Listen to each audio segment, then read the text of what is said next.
Bienvenue dans Informations sur les marchés financiers pour les traders. Je suis Sophia, votre hôte, et aujourd'hui, nous explorons un sujet crucial et fondamental pour réussir en trading. Maîtriser la psychologie du trading. Que vous soyez un investisseur expérimenté ou débutant, comprendre comment vos émotions influencent vos décisions est essentiel pour générer des profits constants. Aujourd'hui, nous allons nous intéresser plus particulièrement à la façon de surmonter 3 pièges émotionnels majeurs: la peur, l'avidité et la redoutable FOMO, Fear of Missing Out. Le trading ne se résume pas à comprendre les tendances du marché, les indicateurs techniques ou les rapports économiques. Il s'agit également de gérer son état d'esprit. De nombreux traders négligeant l'aspect émotionnel du trading, se concentrant uniquement sur la stratégie, pour finalement réaliser que leurs réactions émotionnelles sabotent leurs résultats. Le trading émotionnel conduit souvent à des décisions irrationnelles, à un stress accru et à des pertes inutiles. Dans cet épisode, nous allons décortiquer ces défis psychologiques et vous proposer des stratégies pratiques et concrètes pour maîtriser vos émotions en trading. Commençons par définir clairement la psychologie du trading. En termes simples, la psychologie du trading désigne l'état mental et émotionnel des traders lorsqu'ils prennent des décisions d'investissement. Cela inclut la gestion des sentiments de peur, d'avidité et de la fameuse peur de rater quelque chose, FOMO. Chaque trader, quel que soit son niveau d'expérience, lutte contre ces émotions à des degrés divers. Les traders performants ne sont pas dénués d'émotions. Ils ont plutôt appris à reconnaître et à gérer efficacement leurs réactions émotionnelles. La peur est peut-être l'émotion la plus courante et la plus puissante à laquelle les traders sont confrontés. Elle naît de l'incertitude, du risque et des pertes potentielles. Chaque trader l'a vécu, notamment après une série de pertes ou une volatilité des marchés. La peur se manifeste souvent par des hésitations, poussant les traders à éviter d'entrer sur des positions même lorsque les conditions sont idéales. À l'inverse, la peur peut déclencher des sorties impulsives, c'est-à-dire des clôtures de positions prématurées par crainte de pertes potentielles. Alors, comment surmonter efficacement la peur en trading? La réponse commence par un plan de trading clair et bien défini. Un plan solide agit comme un ancrage émotionnel, vous permettant de garder les pieds sur terre même lorsque les marchés fluctuent de manière imprévisible. Votre plan doit définir précisément vos critères d'entrée et de sortie, vos règles de gestion des risques et vos directives de dimensionnement des positions. En définissant clairement votre stratégie de trading, vous éliminez toute ambiguïté, source de peur. Une autre méthode efficace pour combattre la peur est l'utilisation systématique d'ordres stop-loss. Un ordre stop-loss vous permet de sortir automatiquement d'une position perdante à un prix prédéterminé. Ce mécanisme simple réduit considérablement la peur, car vous connaissez déjà votre perte potentielle maximale avant d'entrer dans la transaction. Plutôt que de vous inquiéter constamment des fluctuations du marché, vous avez l'esprit tranquille, sachant que votre risque de baisse est limité et maîtrisé.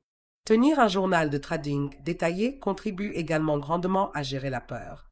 Lorsque vous subissez une perte, plutôt que de laisser la peur s'installer, analysez objectivement ce qui s'est passé. Notez ce qui a mal tourné, ce que vous avez appris et comment vous pouvez vous améliorer transforme les pertes en précieuses expériences d'apprentissage. Avec le temps, cette habitude peut considérablement réduire la peur et renforcer la résilience, à mesure que vous vous sentez à l'aise avec l'idée que les revers font partie du parcours. L'avidité, en revanche, est l'opposé émotionnel de la peur, mais tout aussi néfaste. L'avidité naît du désir de maximiser les profits, souvent au détriment de la logique et de la discipline. Lorsque les traders deviennent avides, ils peuvent ignorer leurs objectifs de profit, conserver leur position trop longtemps ou prendre des risques inutiles en espérant des gains encore plus importants. Malheureusement, l'avidité conduit souvent à restituer les profits ou à transformer des transactions gagnantes en transactions perdantes.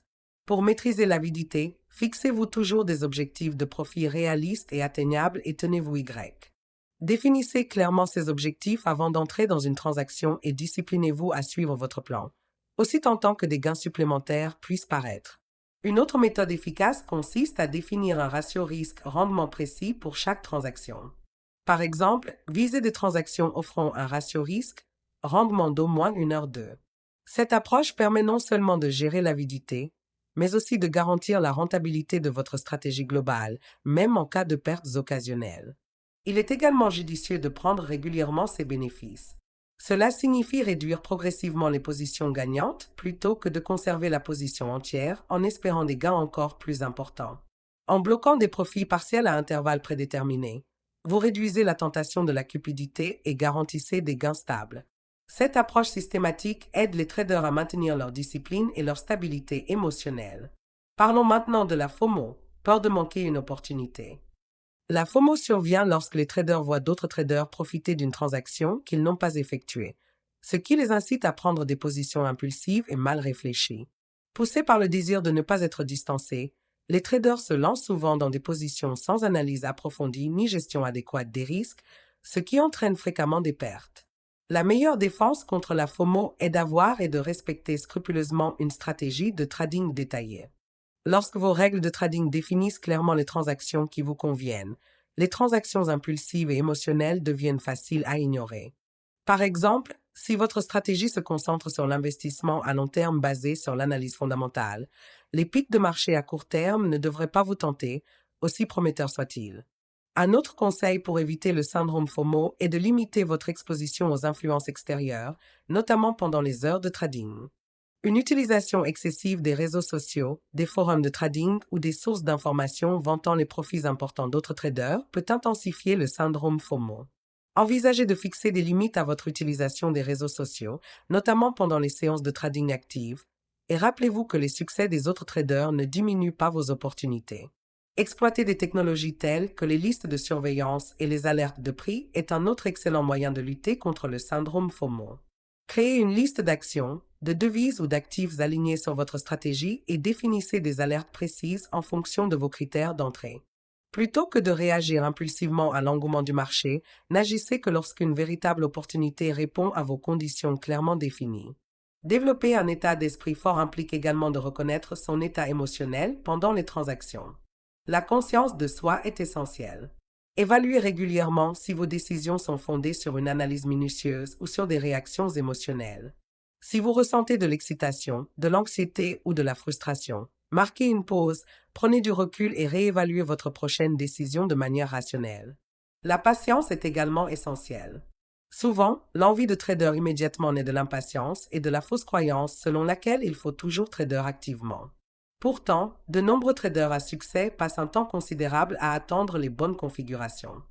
N'oubliez pas que ne rien faire peut parfois être la meilleure décision, vous évitant ainsi les pertes liées aux transactions impulsives. Enfin, intégrer une routine structurée à votre journée de trading renforce la discipline émotionnelle. Les routines apportent de la stabilité, réduisent l'incertitude et contribuent à renforcer un comportement cohérent. Commencez votre séance de trading en examinant votre stratégie et en analysant méthodiquement les conditions de marché. Maintenez cette routine systématiquement. Elle vous aidera à rester concentré et à minimiser les distractions émotionnelles. En fin de compte, maîtrisez la psychologie du trading, surmonter la peur, la cupidité et la peur de manquer quelque chose consiste à développer l'intelligence émotionnelle, des habitudes disciplinées et une approche stratégique du trading. En appliquant systématiquement ces principes psychologiques, vous améliorez considérablement vos performances et votre résilience. Pour plus de ressources sur le trading, rendez-vous sur crystalbullmarket.com. C'est tout pour l'épisode d'aujourd'hui. Je m'appelle Sophia et je vous encourage à rester discipliné, à maîtriser vos émotions et à trader intelligemment. Merci de me rejoindre aujourd'hui pour informations sur les marchés financiers pour les traders. À bientôt. Prenez soin de vous et tradez intelligemment.